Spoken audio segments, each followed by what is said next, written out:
Bonsoir à tous. Donc, nous continuons cette étude du texte d'Atisha qui s'appelle Une lampe sur le chemin de l'éveil, qu'on a commencé au mois de septembre, j'imagine. Et donc, comme toujours, essayer de maintenir pendant l'écoute l'attitude de bodhicitta, d'écouter et de pratiquer le dharma pour le bien de tous les êtres, pour les amener à l'éveil, ainsi que nous-mêmes.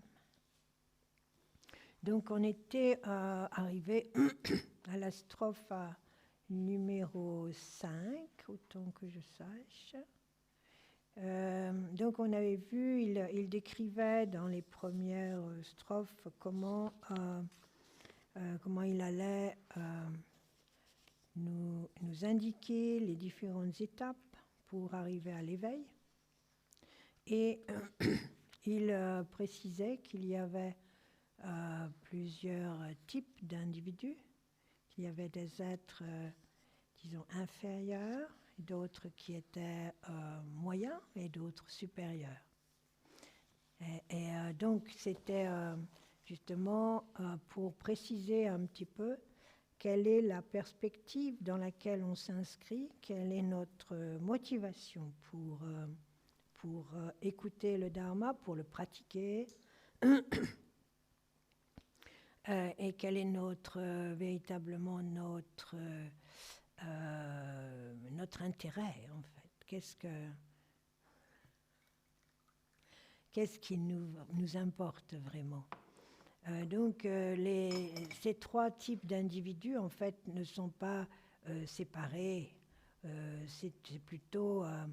et ça peut aussi bien être nous. Il n'est pas question là de voir qu'il y a une hiérarchie disons fixe et solide. C'est simplement pour montrer que ça peut être un seul individu peut passer d'un niveau inférieur à un niveau moyen, un niveau supérieur. Ces différents aspects existent dans chacun d'entre nous et être inférieur, moyen ou supérieur dépend de notre perspective, en fait, et de la manière dont on envisage notre pratique du dharma. Donc on avait vu que la perspective, disons, inférieure, c'est celle qui consiste à vouloir pratiquer le dharma pour son bien-être actuel. Et dans la mesure où on considère qu'il y a une vie après la mort et qu'il y a des renaissances, à ce moment-là, de pratiquer pour pouvoir être dans notre vie future, d'être dans un niveau d'existence confortable, soit dans le monde des humains ou le monde des dieux. Donc, d'essayer de se préparer ou de s'organiser pour être dans un état de bien-être ou de confort personnel. Donc ça, c'est ce qui est considéré comme une perspective ou une motivation inférieure.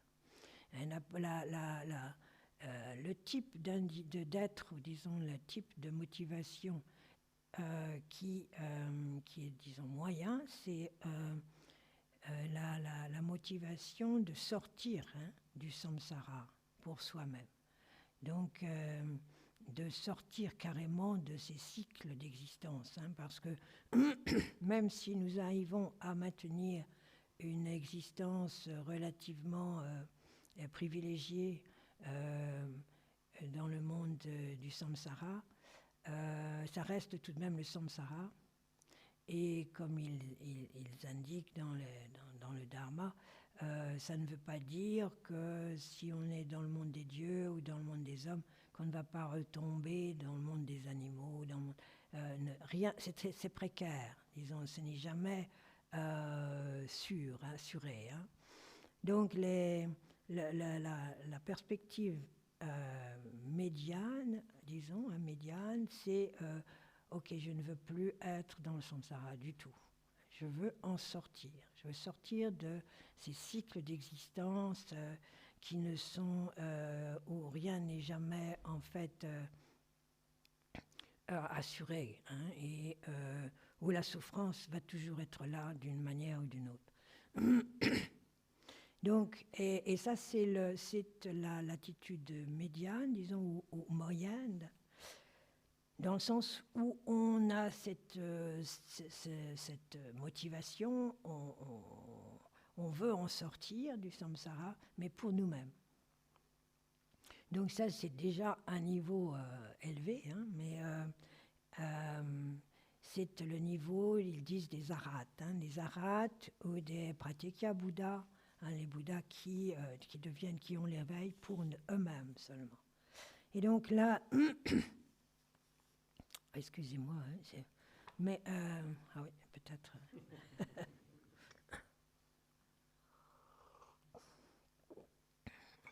Et donc là,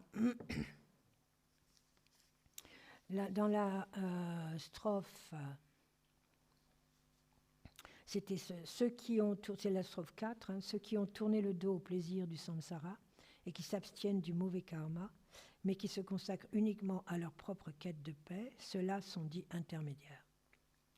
Et alors les suprêmes, donc, et c'est là, sur ce plan-là, que le texte continue, hein, c'est ceux qui souhaitent réellement éradiquer la totalité de la souffrance des autres. Comme s'il s'agissait de leur propre souffrance, ceux-là sont suprêmes. Donc c'est l'attitude justement suprême et considérée suprême, l'attitude où l'attitude du bodhisattva, c'est-à-dire d'aller vers l'éveil non seulement pour nous-mêmes, mais pour tous les êtres. Et dans le Dharma, il est dit que là, sans cette attitude-là, l'éveil ne sera pas total. Il sera encore partiel, il ne sera pas total. L'aspect suprême, c'est cette attitude, cette perspective de profonde empathie, hein, et de compassion. Donc on était arrivé à là. Donc disons le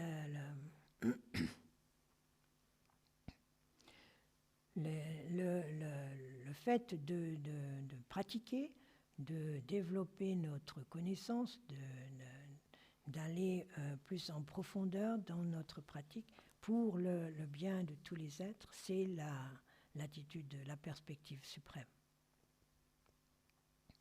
Et donc là, dans la strophe 6, justement, il montre vers l'intention de son texte, hein, pour ces êtres nobles qui aspirent à l'éveil insurpassable. J'expliquerai les méthodes parfaites enseignées par les maîtres spirituels.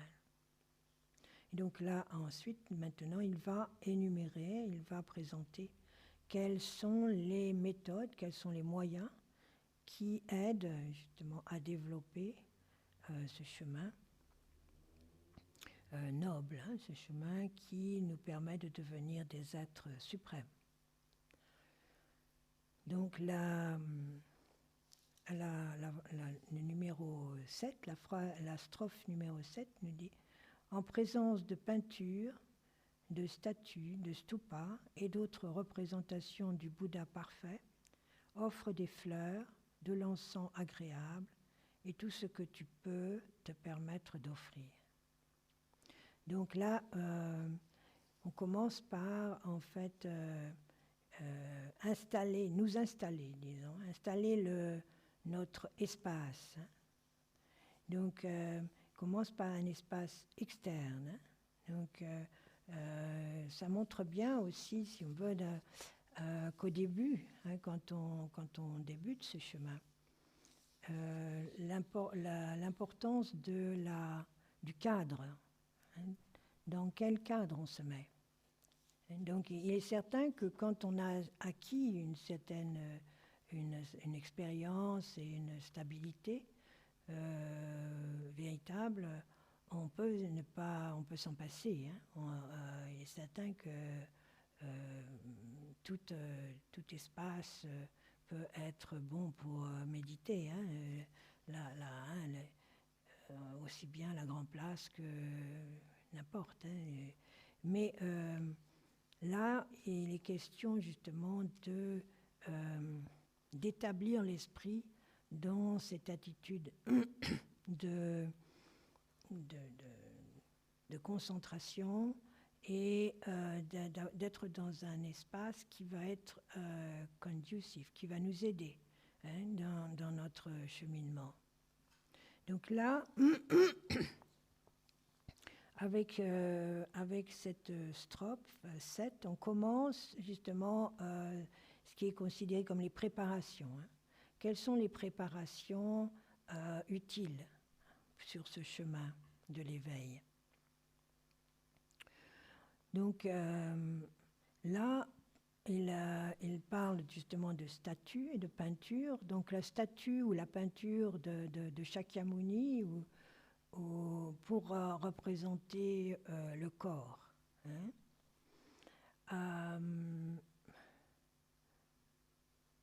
Il parle de stupa. Le stupa, c'est un reliquaire en fait, hein, qui est sous la forme d'un stupa. Le stupa représente l'esprit du Bouddha. Hein.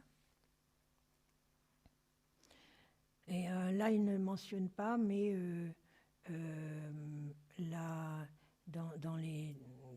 pour ce qui est des hôtels comme celui-ci, là, de Samyezon, ou même à Beaumont, on a fait ça aussi. C'est aussi bien de mettre aussi des exemplaires, des représentations de la parole, c'est-à-dire un texte, hein, le texte de la Prajnaparamita ou un texte sacré, hein, les écritures, pour représenter la parole du Bouddha.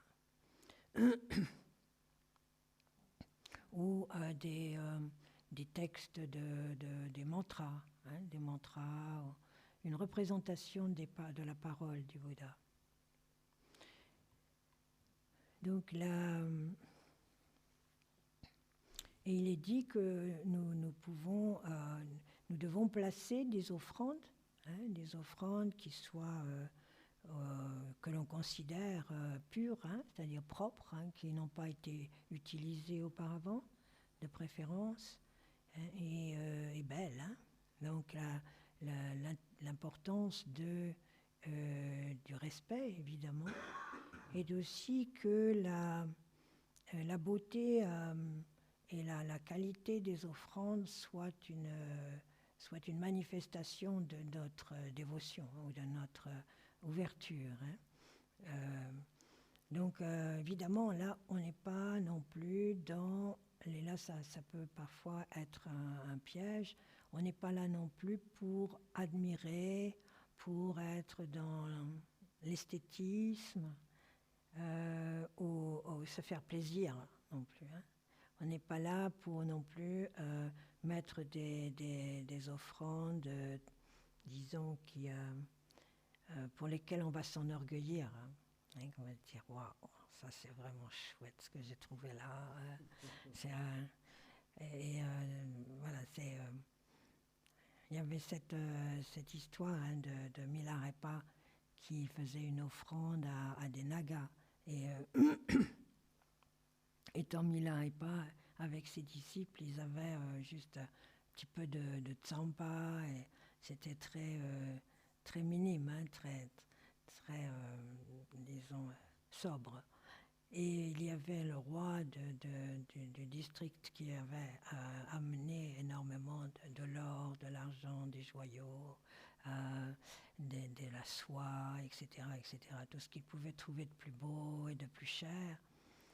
Et il attendait que le Naga vienne, le roi des Nagas vienne admirer son offrande et lui rendre visite. Et il ne se passait rien. Et il a appris après qu'en fait le Naga était allé rendre visite et rendre hommage à Milarepa. Donc c'est parce que l'intention de Milarepa était beaucoup plus pure et plus profonde. Hein, et sa réalisation du Dharma était beaucoup plus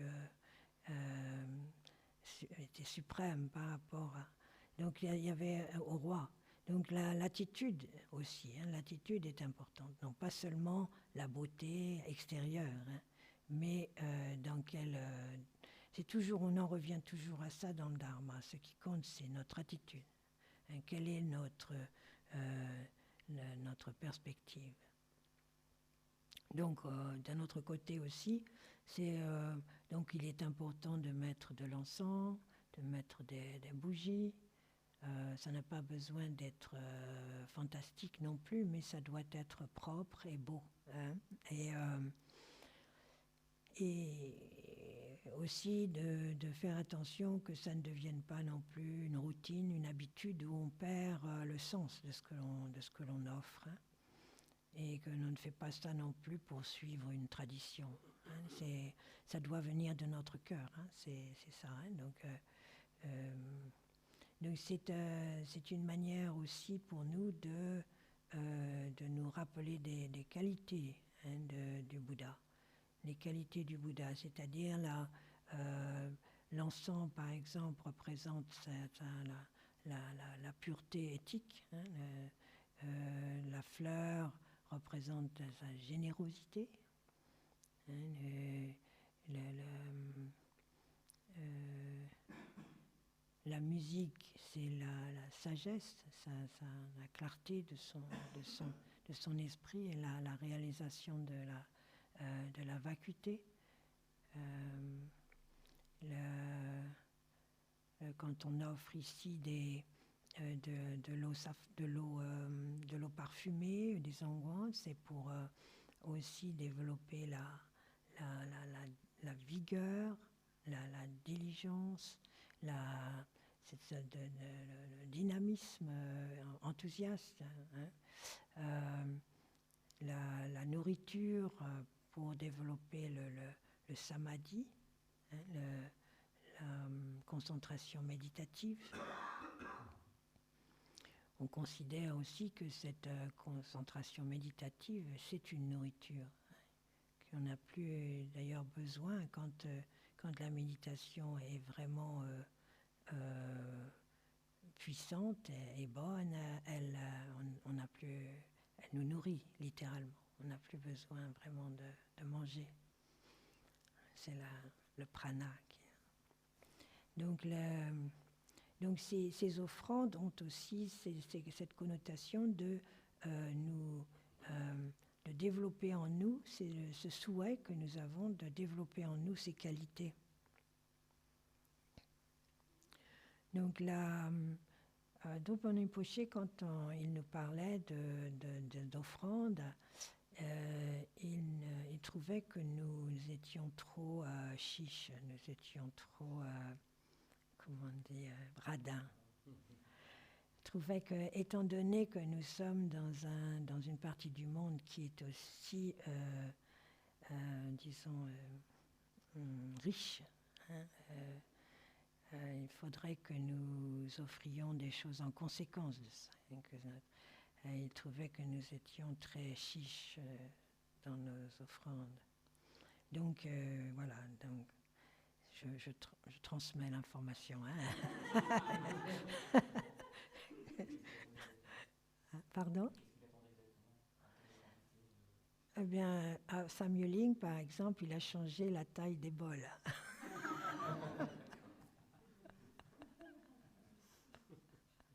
Les bols maintenant, c'est des vasques. Le soir, quand il faut enlever l'eau, hein, c'est un sacré boulot. Hein. Mais voilà, c'est pour, disons, avoir une attitude de largesse. Une attitude de largesse. Quand on était en retraite et qu'on faisait la forme du mandala, il trouvait qu'on devait au moins dépenser 10 kilos de riz par personne. Et voilà, donc comme on était, on était plus de 12 sur le bateau, c'était intéressant, les, les sacs de riz.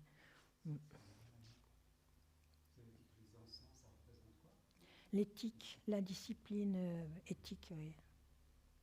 L'encens. Enfin voilà, donc et donc c'est comme quoi il commence avec cette, je trouve que c'est parlant aussi qu'il commence avec l'offrande. Comme quoi l'offrande, et ça on a vu ça dans d'autres cours, hein, comme quoi l'offrande c'est une manière d'offrir l'esprit, hein, d'ouvrir le cœur, hein, offrir avec la largesse d'esprit justement et la largesse du cœur, qui va nous mettre en condition, hein, puisqu'on parle de préparation, hein, on est à l'étape là de préparation. Et ensuite dans la strophe 8, il est de plus, en présentant l'offrande septuple, enseignée dans l'aspiration des actions bénéfiques de Samantabhadra, avec l'intention de ne jamais abandonner, avant d'atteindre le cœur de l'éveil, et animé d'une foi fervente dans les trois joyaux, pose un genou à terre, joint les paumes et prend d'abord refuge 3 fois. Donc voilà, ça c'est établir établir l'esprit et le corps dans une certaine attitude et d'un certain cadre, un certain cadre. Hein. Donc là, il parle de l'offrande septuple, enseignée dans l'aspiration aux actions bénéfiques de Samantabhadra. Donc l'aspiration aux actions bénéfiques, c'est ce qu'on appelle aussi le roi ou la reine des aspirations, hein, de Samantabhadra. On le récite quelquefois, hein, comment on l'appelle encore, hein? Non, oui, mais c'est l'ensemble, la prière de la conduite excellente. Voilà, c'est comme ça qu'on a traduit en français. La prière de la conduite excellente. Et c'est la première partie, c'est la prière à 7 branches. Donc avec certains d'entre vous, on l'a déjà vu ça plusieurs fois, mais c'est important de revenir là-dessus parce que ça va aussi, ça implique aussi cette prosternation, le fait de rendre hommage. Donc c'est cette offrande septuple dont il parle, c'est d'abord les 7 branches. Donc c'est la première, c'est de rendre hommage. Rendre hommage, c'est-à-dire faire les prosternations, mais c'est déjà de s'ouvrir, disons, de rendre hommage au Bouddha, au Bodhisattva, à tous les êtres éveillés, avec, disons, cette attitude d'humilité. Hein, si on rend hommage en comprenant, en ayant admis, disons, qu'il y a des êtres qui en savent plus que nous, déjà. Donc ça réduit, hein, cette attitude d'orgueil, hein, de tout savoir, hein, de faire les choses tout seul, on va s'en sortir tout seul, on va se débrouiller, on va y arriver. Et c'est d'avoir compris que même avec cette attitude-là, on ne va pas très loin. Et on se fait du mal, on se tape contre les murs, on culbute dans des situations, on se retrouve dans des situations douloureuses où on a du mal à trouver des solutions. On voit aussi qu'on répète certains cycles, on répète, on se voit répéter encore et encore les mêmes erreurs, on se voit tomber dans les mêmes ornières. Donc voilà, donc, quand on se rend compte qu'on n'y arrive pas tout seul, voilà, il y a cette solution. Il y a cette solution, c'est de rendre hommage, de dire ok, vous en savez plus que moi, dites-moi. Et je vous rends hommage puisque vous avez réussi à vous libérer des chaînes de souffrance à laquelle je me trouve, disons, emprisonnée. Voilà, donc c'est déjà une certaine acceptation des besoins que l'on a, et donc déjà d'avoir cette envie de s'en remettre, hein, au Bouddha et au Bodhisattva. Donc c'est la première, hein, c'est l'hommage. Et donc l'hommage, c'est une offrande aussi, parce que quand on rend hommage, aussi on s'offre aussi, d'une certaine manière. Quand on fait une prosternation, on s'offre, on offre notre corps, notre parole et notre esprit en disant voilà où j'en suis, aidez-moi. Il y a un peu c'est vraiment cette attitude-là. Donc ensuite la deuxième branche, c'est l'offrande, justement. À partir du moment où on fait appel, hein, on rend hommage à ces êtres supérieurs, on leur offre quelque chose. Donc on fait une offrande, donc comme on disait, hein, on peut offrir des offrandes physiques, hein, comme on peut faire aussi une offrande mentale, hein, de l'univers, comme on fait dans la pratique du mandala. On peut offrir son corps, comme on fait dans la pratique du Tshö. Hein, mais en tout cas, on développe cette ouverture du cœur qui vient automatiquement avec la générosité. Donc c'est l'offrande, donc, hein, jusqu'au point où justement l'offrande peut être quelque chose de très profond, dans le sens où on peut justement développer la pratique de l'offrande jusqu'à ce qu'il n'y ait plus de différence entre moi qui offre l'offrande et la personne qui reçoit l'offrande. Quand on arrive justement à ce niveau disons, de profondeur, il y a réalisation, hein, véritablement. Donc ce ne sont pas des gestes comme ça, disons, triviaux, hein. C'est quelque chose ou ordinaire. Hein. L'offrande, c'est quelque chose qui est très profonde et qui peut nous emmener jusqu'à l'éveil. Donc c'est dans cette réalisation, justement, qui va au-delà de nous-mêmes. Donc l'offrande, ensuite il y a... donc c'est là l'importance aussi de la générosité. Et je pense que les Tibétains et les Orientaux en général sont un peu étonnés de notre manque de générosité en Europe, dans le fait d'offrir sans avoir besoin d'un résultat, sans avoir besoin d'un feedback, hein, sans qu'il y ait besoin d'un remerciement ou que ce soit pour une cause. Hein. En général, on peut être très... j'ai remarqué, là, quand il y a eu encore le Téléthon, je ne sais pas quoi, en France, hein, les gens ont offert, hein, ils offrent beaucoup d'argent, hein, dans ces cas-là. Donc ce n'est pas qu'il n'y a pas de générosité, mais que les gens offrent s'il y a un résultat, si c'est pour une cause ou quelque chose. Et ils ne peuvent pas offrir sans raison, comme ça. Hein, voilà. Et donc ça, c'est quelque chose qu'il nous faut petit à petit développer. Parce que ça a une autre portée. quand on le fait justement sans objet, véritablement.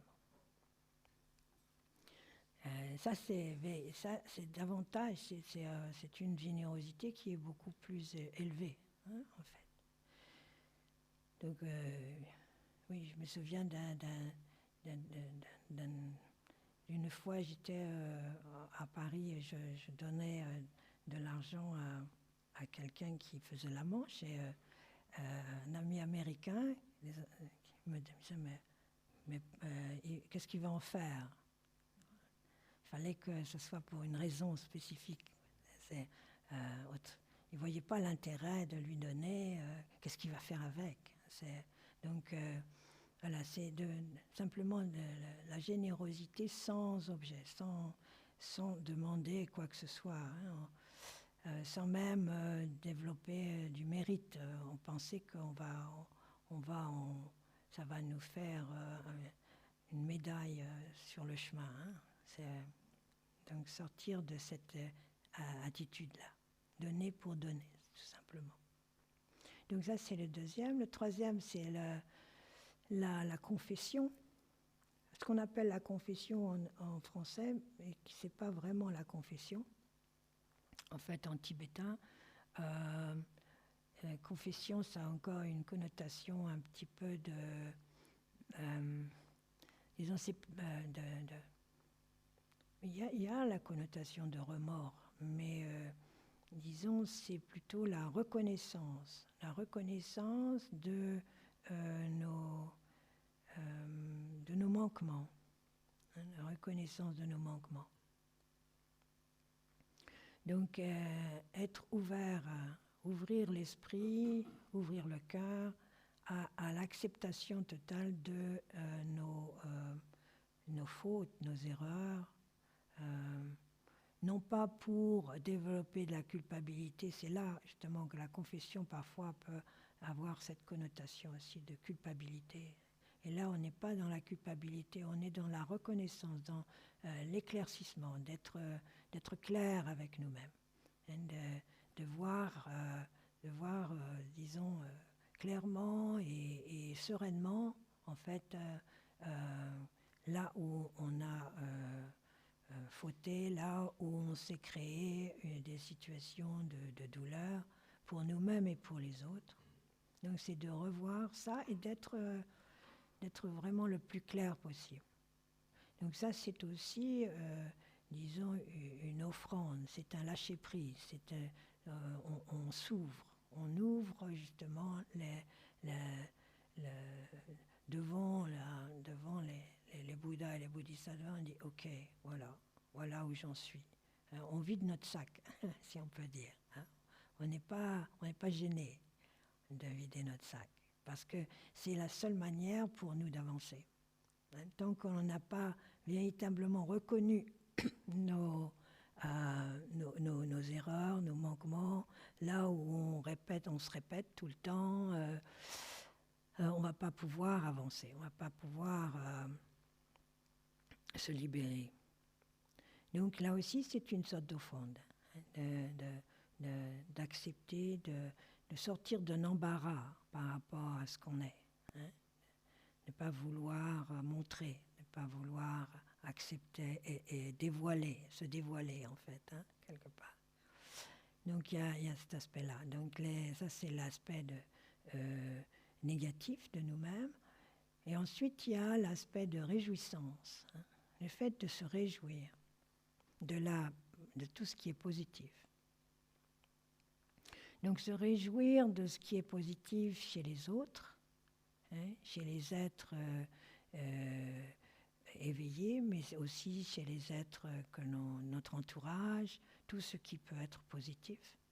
Donc ça aussi, ça nous aide avec la jalousie. Hein. C'est que plutôt que de se dire, de critiquer quand les autres font quelque chose de positif, ou d'en être jaloux, c'est de véritablement se réjouir quand les choses vont bien pour les autres aussi. Donc c'est et se réjouir aussi quand nous faisons des choses positives. Donc c'est Donc c'est là qu'il y a quand même un bon équilibre. On n'est pas constamment à se désoler de ce que l'on peut être, de ce qu'on peut être aussi nul et ignorant et nuisible, etc. Mais on est aussi capable de se réjouir quand quand on fait des choses bien, quand on est positif, quand on est, disons, généreux, quand on est... Donc c'est une réjouissance, là aussi, sans arrière-pensée, hein, et sans besoin de se mettre une médaille non plus. Hein. Donc c'est un aspect, ce sont des attitudes, disons, simples en fait, hein, fraîches, sans agenda, comme on dit. Hein. Ensuite, après la réjouissance, il y a la requête pour que les maîtres continuent à enseigner et enseignent le Dharma. Donc là, il y a dans cette idée, on a vu ça déjà plusieurs fois avec certains d'entre vous, l'importance de la requête de l'enseignement, ce qui veut dire qu'il y a ça dénote le respect et l'appréciation du Dharma déjà, le respect et l'appréciation du maître qui enseigne, et aussi la reconnaissance donc de notre envie d'apprendre, et de cette envie que nous avons de nous libérer. Donc et donc la puissance ou la vigueur de notre requête, ça dénote aussi de la vigueur de notre envie de libération. Hein. C'est pas comme si on prend simplement, on clique sur l'ordinateur, ah ben tiens, ça a l'air intéressant, tac, voilà, et qu'on fait un peu en dilettante, quoi. Hein. On va d'un truc à l'autre sur YouTube, d'une manière un peu, disons comme ça, hein, pour passer le temps un petit peu, ou pour se donner un petit peu d'intérêt.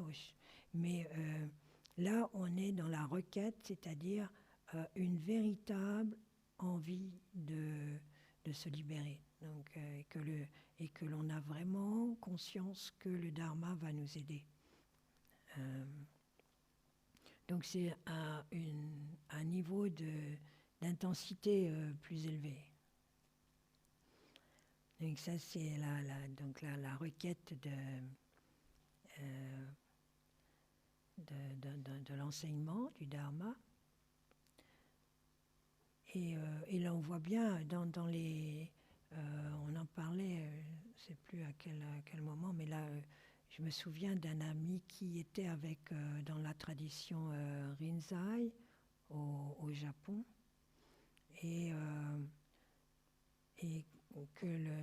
où le maître lui avait laissé dehors pendant 3 jours, hein, dans la neige, à attendre pour recevoir l'enseignement.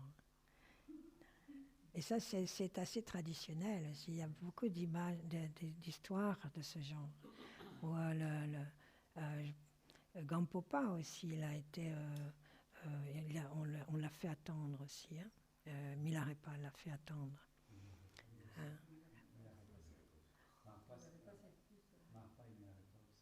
Oui, je pense que c'est dans une sorte de...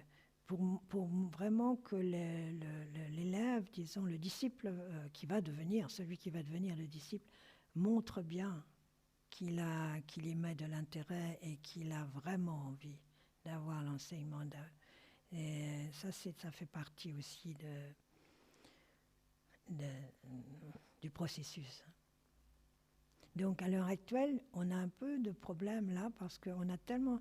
Dans un sens, c'est super cette disponibilité qu'on a maintenant et la capacité qu'on a de recevoir, d'avoir accès à beaucoup d'enseignements. Mais l'autre côté de la chose, c'est que c'est presque trop facile, hein, et que ça nous enlève cette sorte d'intensité dans la demande, dans l'intérêt. Ça banalise quelque part l'enseignement. Donc c'est à nous de faire vraiment attention à ça et d'être plus conscient de notre désir intérieur, de notre aspiration, hein, et de voir si notre aspiration est réelle, authentique, ou c'est une passade. Donc voilà, c'est à nous aussi de toujours revoir notre aspiration. Hein. C'est à chacun d'entre nous, c'est quelque chose d'intime. Hein. Donc ça, c'est donc là, on leur demande d'enseigner. Ensuite, la 6e branche, hein, je pense, c'est que les Bouddhas et les Bodhisattvas, que les maîtres restent avec nous, qu'ils ne partent pas dans le nirvana, qui ne nous lâchent pas, hein, qui restent avec nous, qui s'occupent de nous, qui continuent à être présents. Donc là aussi, c'est non seulement que on aspire véritablement à apprendre et à comprendre et à réaliser le Dharma, mais aussi que l'on est conscient de la valeur de leur présence à ces maîtres, hein, que leur présence même aide à ce que le monde reste, ne perde pas totalement, ne tombe pas totalement dans l'obscurité. Et que on considère souvent les maîtres comme des lumières, hein, qui éclairent le monde. Donc même quand les situations sont dramatiques, comme elles sont là en ce moment au Moyen-Orient,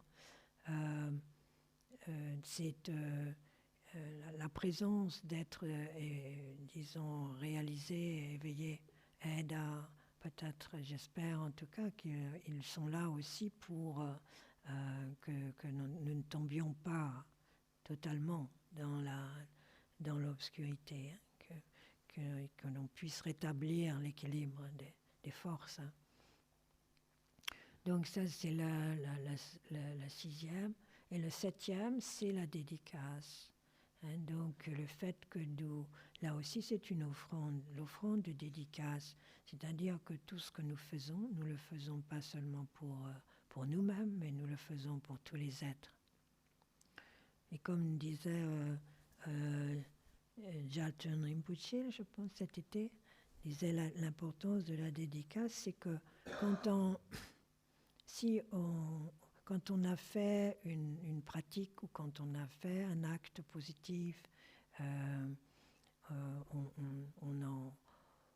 en ressort un certain karma positif, hein, et on en ressort quelque chose de positif.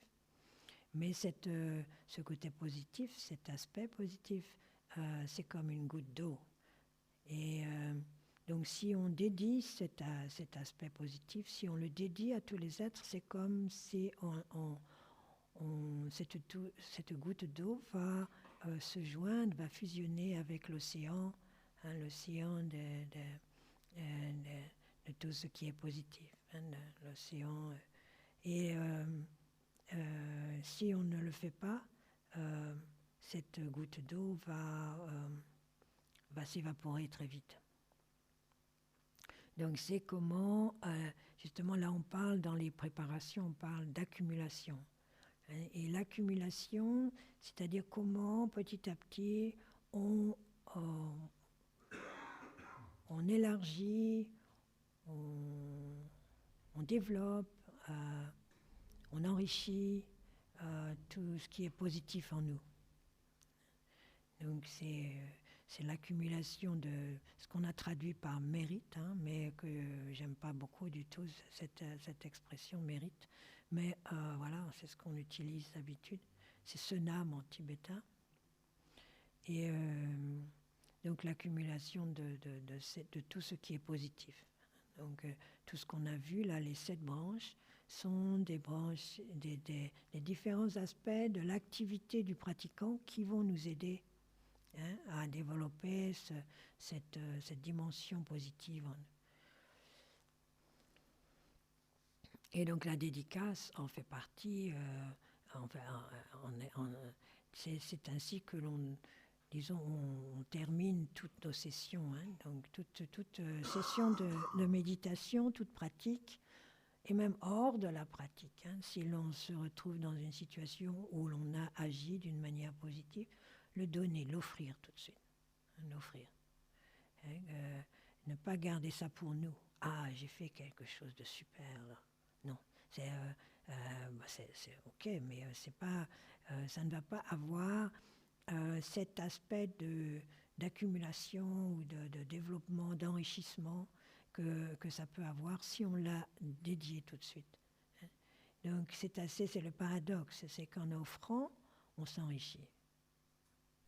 Plus on offre de soi-même, plus on offre de son corps, de sa parole, de son esprit, et plus on s'enrichit en fait.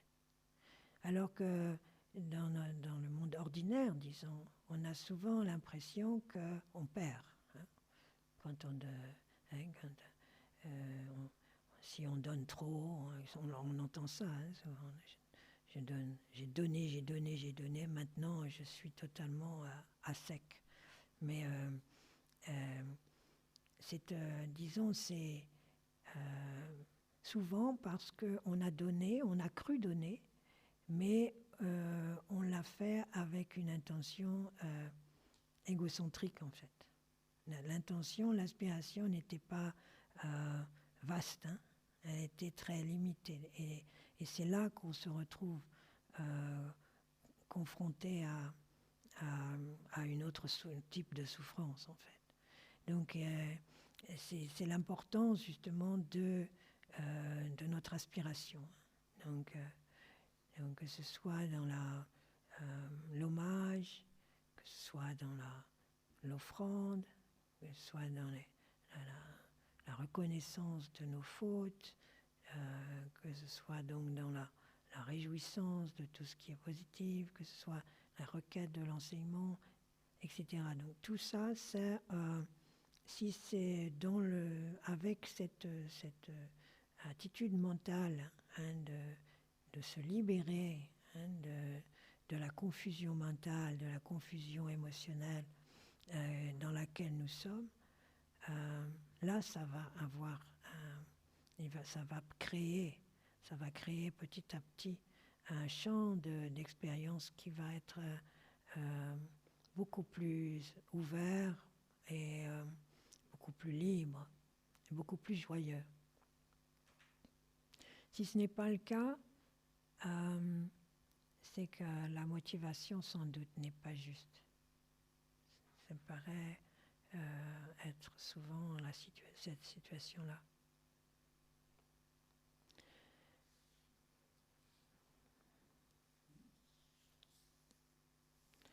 Donc c'est différentes. Avez-vous des questions par rapport à ça, en fait? Parce que c'est important. Une question, parce que vous dites à la fin, me fait penser à cet adage qui dit que l'amour, c'est la seule chose que quand il est partagé, se multiplie. Ah oui. Parce que le reste se réduit quand on le partage. Oui. C'est pour les personnes qui sont... l'amour est la seule chose qui grandit quand elle est partagée. Oui. Donc c'est cette attitude-là que l'on développe petit à petit. Avez-vous des questions autrement par rapport à tout ça? Oui, Lama, vous m'entendez? Oui, je t'entends. Salut. Mais c'est assez... Oui, vas-y. quand on donne, on offre pour les offrandes et que on est là dans la vacuité, je crois. Donc, celui qui donne, en définitive, n'existe pas. Ce qu'on donne n'existe pas non plus. Et celui à qui on offre n'existe pas non plus. Est-ce qu'on peut avoir une explication? Oui, c'est-à-dire que c'est d'être dans une, disons, ça c'est un état supérieur, hein. C'est quelque chose qui va venir comme ça, du jour au lendemain, hein. C'est quelque chose qui va venir naturellement. Quand le moi c'est dissous, si tu veux, ça vient, ça va se faire. C'est pas quelque chose que l'on doit forcer auquel on doit penser, si tu veux. C'est quelque chose qui va venir petit à petit. Donc c'est par la pratique que petit à petit on arrive à ce niveau-là qui est un niveau où il n'y a plus d'ego, hein. Le niveau de non-soi. Oui, c'est le non-soi. Donc, on arrive là à l'indicible, n'est-ce pas? On est au-delà des concepts, parce que là, on est encore dans le concept de moi, l'autre, et l'acte qui nous rejoint, tu vois, qui nous lie. Donc, ce sera cette expérience et cet état qui est au-delà du moi, hein, du moi et l'autre. Donc, c'est montrer que la générosité en elle-même va très loin, va jusqu'à cette expérience de non-soi. Est-ce que c'est le moyen de casser la dualité? Oui, justement, bien sûr. Oui. Ok, merci Lama. De rien. Je ne sais pas si j'ai l'opportunité ou si c'est pas le moment où je suis entendue. Oui, tu m'entends bien. D'accord. Bonsoir super, Aurélie. merci. Quand on fait des offrandes, on offre souvent de la nourriture ou on lance du riz. Dans les pratiques, on lance du riz. Moi, je commence tout doucement à dépasser ça, mais pour beaucoup, en Occident, le fait de balancer de la nourriture, de mettre de la nourriture pour la jeter, ou à des personnes qui ne pratiquent pas, c'est extrêmement compliqué à expliquer. Oui. Puisque matériellement, le grain de raisin qu'on dépose sur la poubelle au Bouddha, bon, au bout d'un moment, on le met à la poubelle, quoi. C'est vrai. Et c'est là qu'il y a une différence dans notre attitude par rapport à l'Orient, hein, où on voit par exemple des personnes qui ne sont vraiment pas aisées du tout, hein, mettre une offrande. Ils mettent d'abord quelque chose, tu vois, un bout de gâteau ou disons, oui, quelque chose.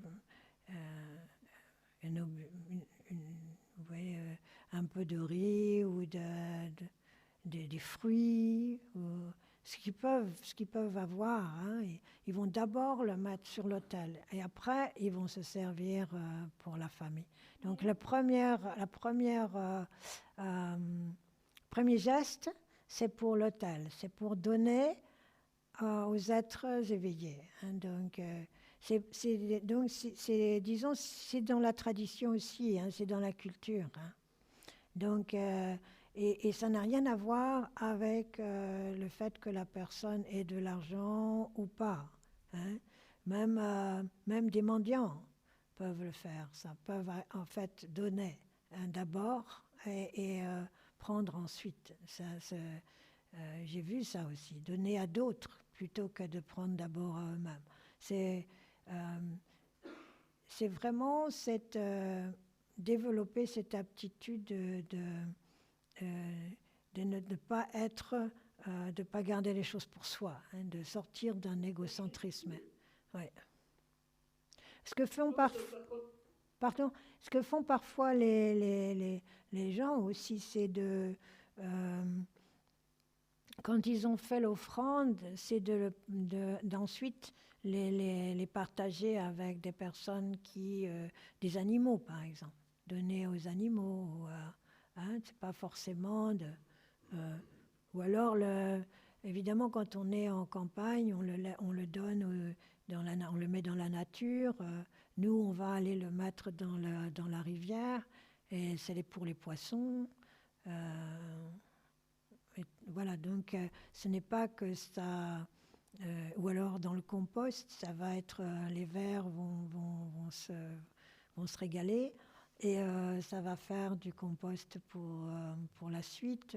Donc c'est le fait que rien ne se perd non plus, d'une certaine manière. Donc, mais il y a tout de même cette attitude de lâcher prise de la solidité des choses et de la solidité de notre monde. Donc, c'est vrai qu'ici, c'est très difficile de faire comprendre ça. C'est très difficile. C'est un échange qui est intéressant. Ça tourne à la plaisanterie dans les foyers. Tu lui mets un biscuit, il ne le mange même pas. Évidemment, il ne mangerait pas sur une statue. Oui. C'est une pratique de mettre quelque chose qu'on n'a pas pour soi, qu'on lâche. C'est ça. C'est vraiment cette intention de lâcher prise, et de sortir d'un sentiment aussi d'importance de soi. Donc c'est... Pardon? Allô? Édouard? Oui, bonjour Lama, c'est Edouard. Oui, dis-moi. Non, mais c'est marrant ce que tu disais, ça m'a interpellé parce que je me suis dit que cette attitude qu'on décrit ici, chez nous, ça peut être perçu comme une grande négligence ou une nonchalance, justement. Oui. Et c'est ça qui est intéressant, de voir le renversement des valeurs Oui. d'un monde à l'autre. Oui, parce que là, on est dans le concret, dans une sorte de solidité des choses, dans le monde, disons, samsarique. Donc là, nous sommes dans une attitude où nous voulons sortir de l'emprisonnement des 6 mondes d'existence. Donc, sortir du samsara, ça veut dire que nous essayons aussi de dissoudre les comportements habituels où tout est solide, où tout est une question de, comment on dit, je te donne ça, tu me donnes ça, tout est calculé, où il y a un calcul, où il y a là, c'est sortir du calcul, sortir d'une sorte de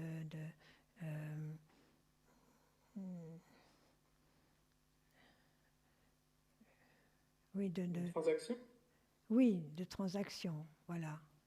Oui, c'est ce que disait Galton Rinpoche dans ses enseignements ce week-end, de business, de business avec le maître, de business dans ses offrandes, dans le business constamment. Voilà. On te fait 3 prosternations, tu me donneras une bénédiction. C'est ça.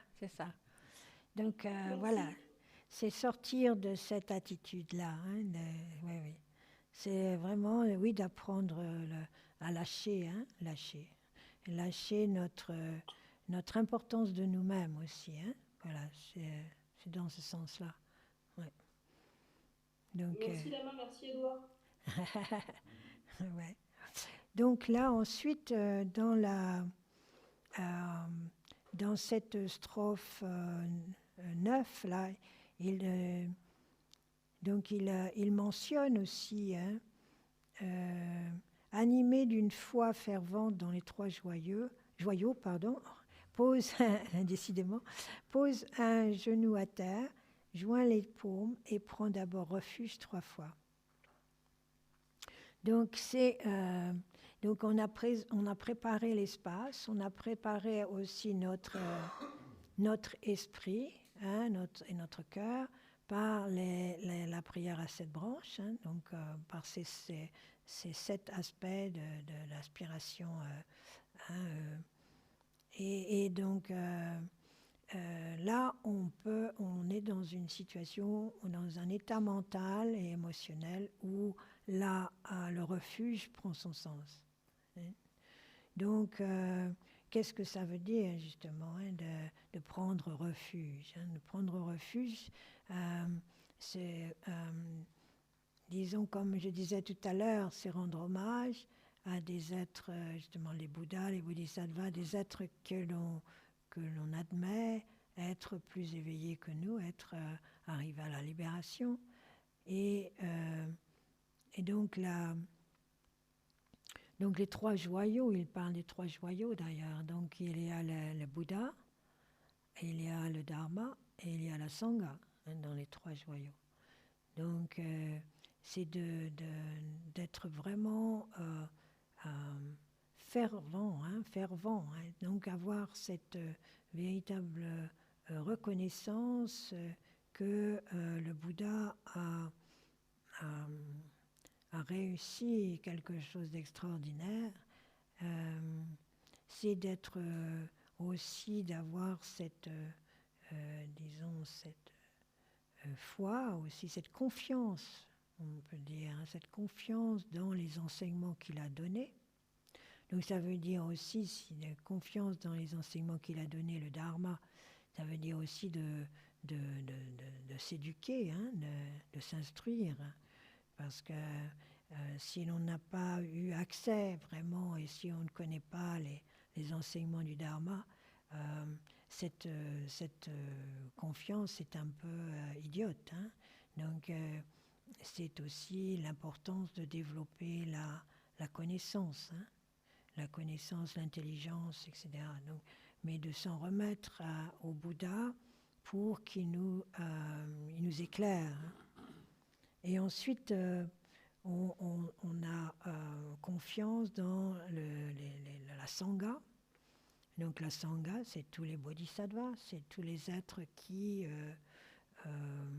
se sont éveillés grâce au Bouddha et au Dharma et qui font le pont pour que nous puissions, nous aussi, nous libérer.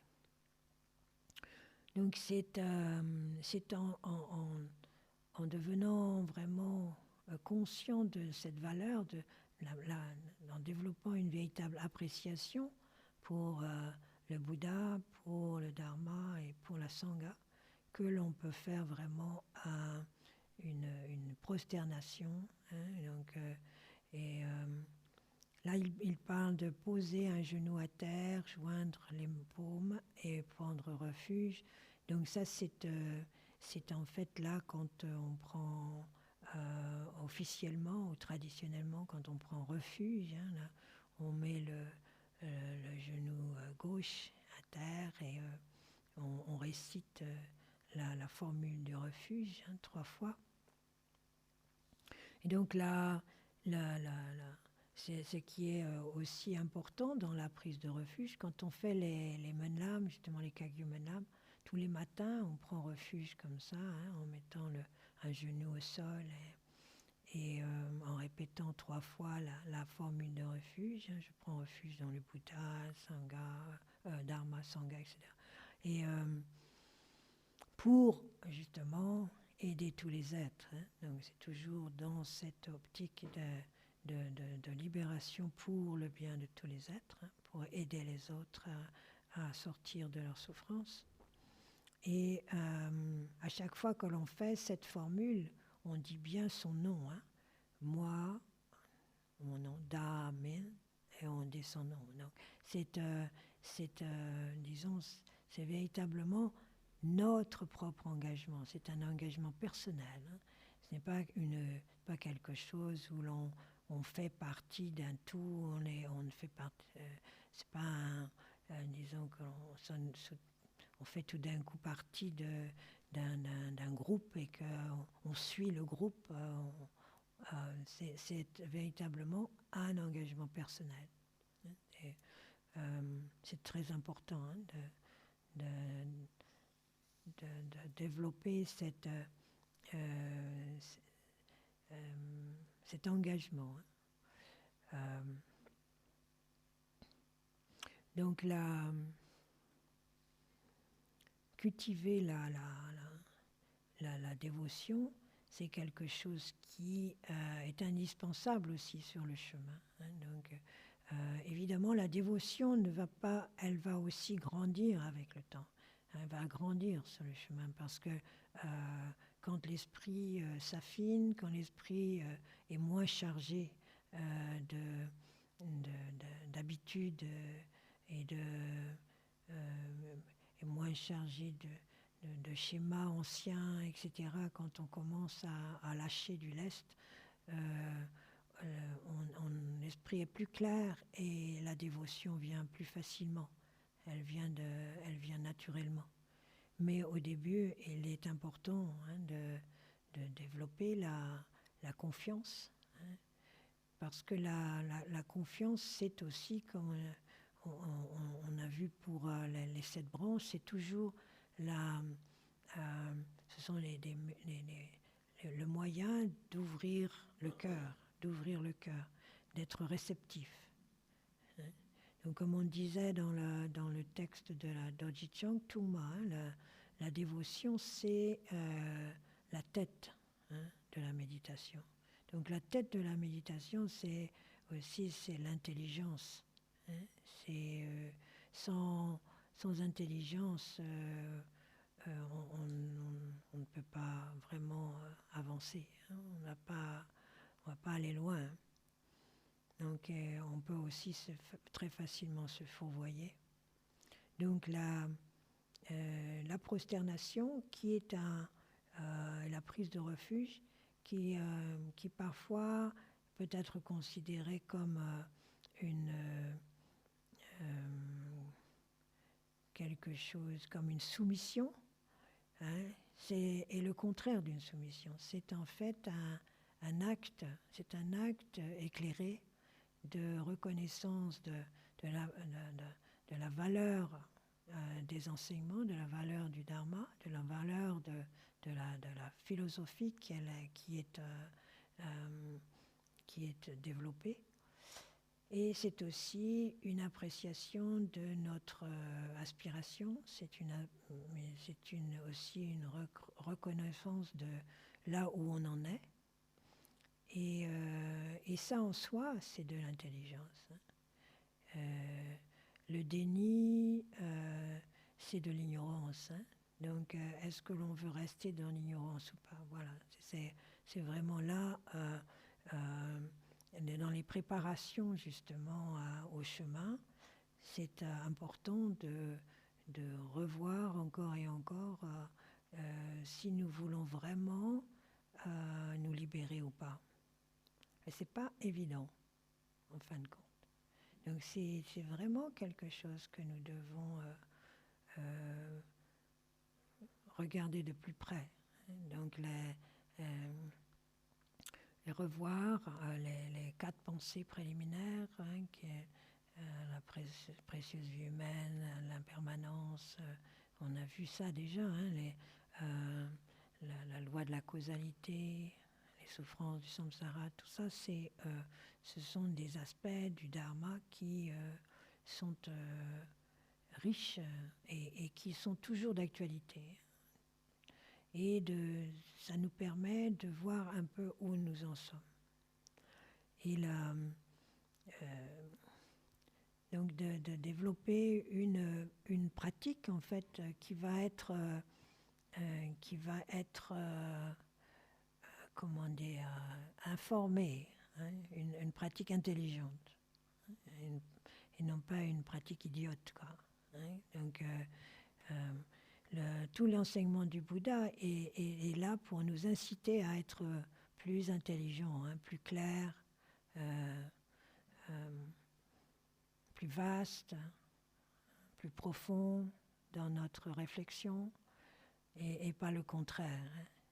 Donc ces accumulations d'énergie positive que sont les 7 branches là qu'on a vues, c'est vraiment ce qui va nous aider à ouvrir l'esprit et à lâcher nos limites, tout ce qui nous limite. Et ce qui nous limite, c'est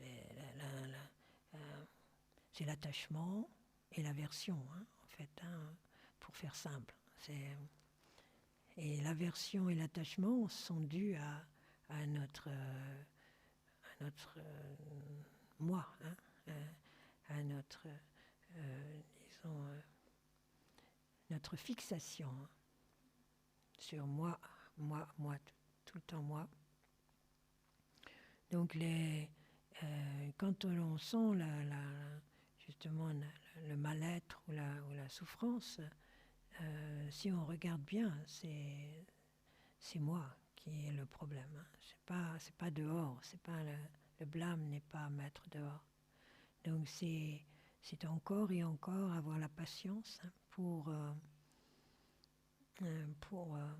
disons, faire en sorte que notre prise de refuge soit petit à petit de plus en plus, disons, authentique.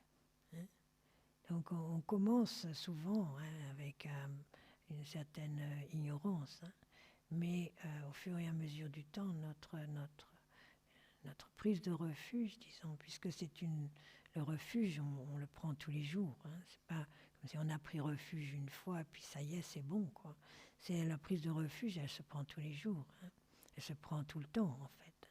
Donc c'est comment petit à petit faire en sorte que cette prise de refuge devienne d'autant plus présente.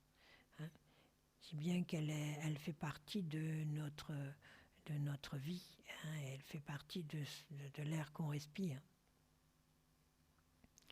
Et ce n'est plus une question de croyance, hein. On n'est pas dans la croyance, on est dans le vécu. Hein. Donc c'est comment faire en sorte que notre pratique devienne véritablement du vécu. Donc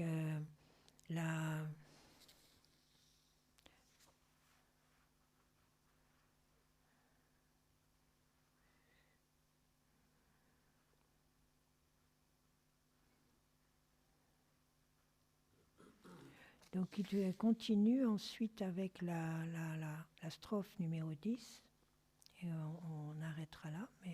Puis avec un esprit aimant à l'égard de tous les êtres sensibles, considère tous ceux et celles sans exception qui souffrent de la naissance, de la mort, et ainsi de suite dans les 3 domaines inférieurs. Donc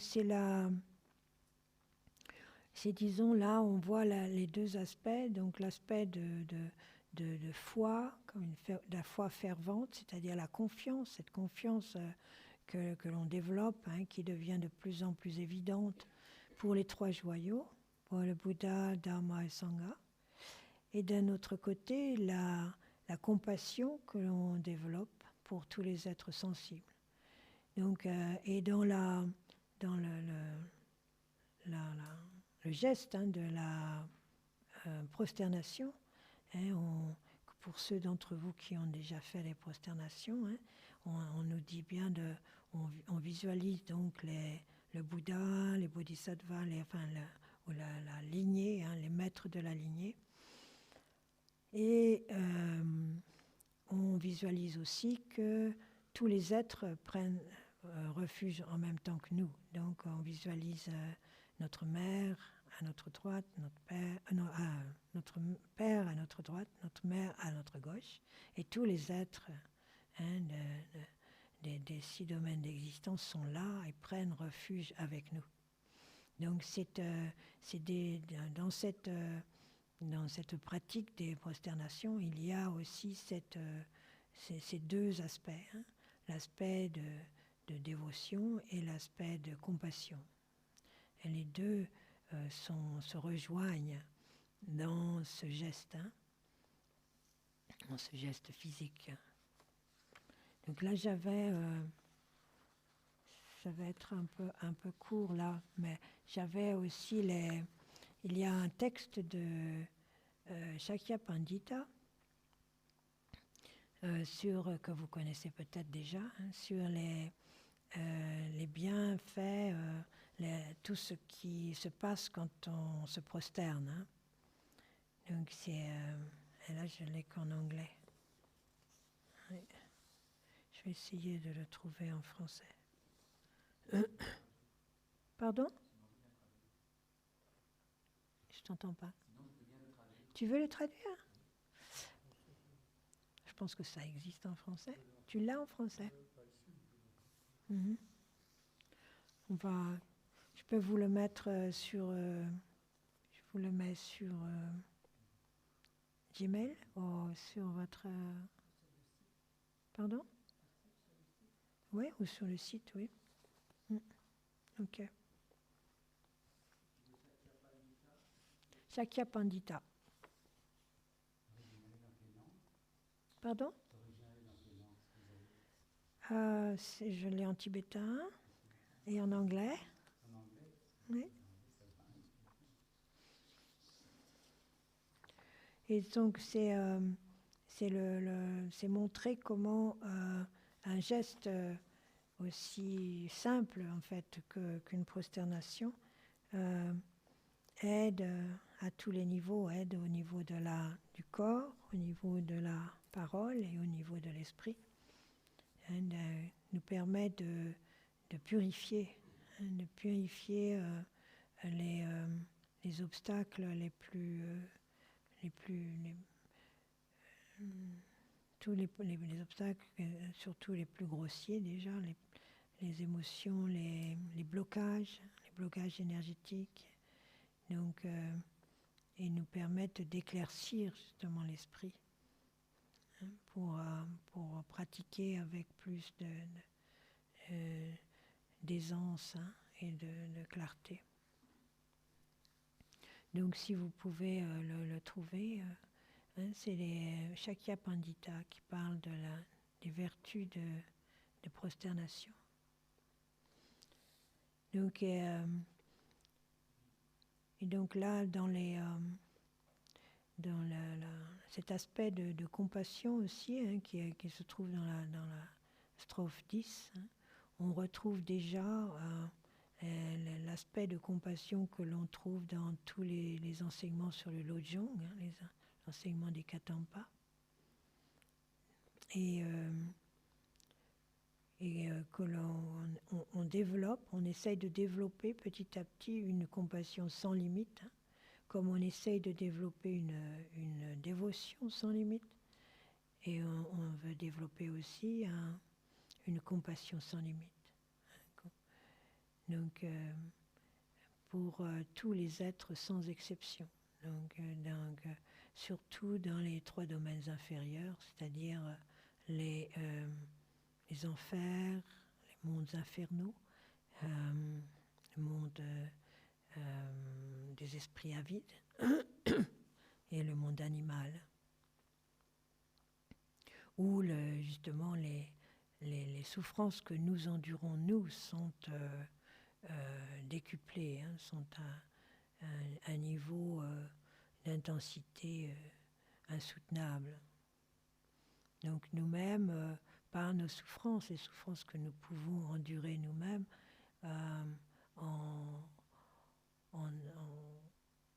en imaginant, en essayant d'imaginer ce que ça pourrait être quand c'est sans répit, jour après jour, siècle après siècle, puisque dans les enfers, apparemment, ça dure pendant de très très longues durées. C'est de considérer l'horreur de cette situation. Donc voilà, c'est de regarder à nouveau l'importance du refuge. Je pense que ça c'est important. Revoir les 7 branches de la prière, de la conduite excellente, et essayer de favoriser un espace qui soutienne la pratique. Il n'a pas besoin d'être grand, mais au moins qu'il soit disons, appréciable et qu'il vous fasse du bien. Il faut que ce soit un espace qui engendre l'envie de méditer, l'envie de pratiquer, hein, l'envie de lâcher, de se lâcher, hein, de s'ouvrir. Donc c'est aussi dans cette optique-là. Nous devons essayer de favoriser tout ce qui va nous aider, hein, sur le chemin. Et donc là, voir déjà comment la présence du corps, parole et esprit du Bouddha va nous aider. Hein, les représentations, bien que ce soit simplement, hein, comme disait Aurélie, on est devant une statue en métal ou une peinture, un stupa en verre ou autre. Donc, mais nous ne sommes pas dans une situation là où nous sommes dans la fixation et dans le matériel. Hein. On n'est pas dans une attitude matérialiste, hein, qui est malheureusement est le cas dans le monde dans lequel nous vivons, mais c'est de sortir, de casser un peu, hein, cette habitude, ce regard matérialiste dans lequel nous vivons, hein, pour être plus dans le symbole, hein, vivre une vie qui est plus riche et développer l'aspect symbolique de notre existence. C'est déjà une ouverture vers quelque chose de beaucoup plus, de moins limité, de plus vaste. Hein. En fait, tout est symbole. Hein. Tout est symbole. Donc, ne pas rester figé et fixé sur le matériel.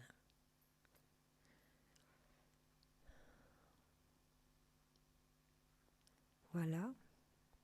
Avez-vous une question ou deux avant qu'on termine?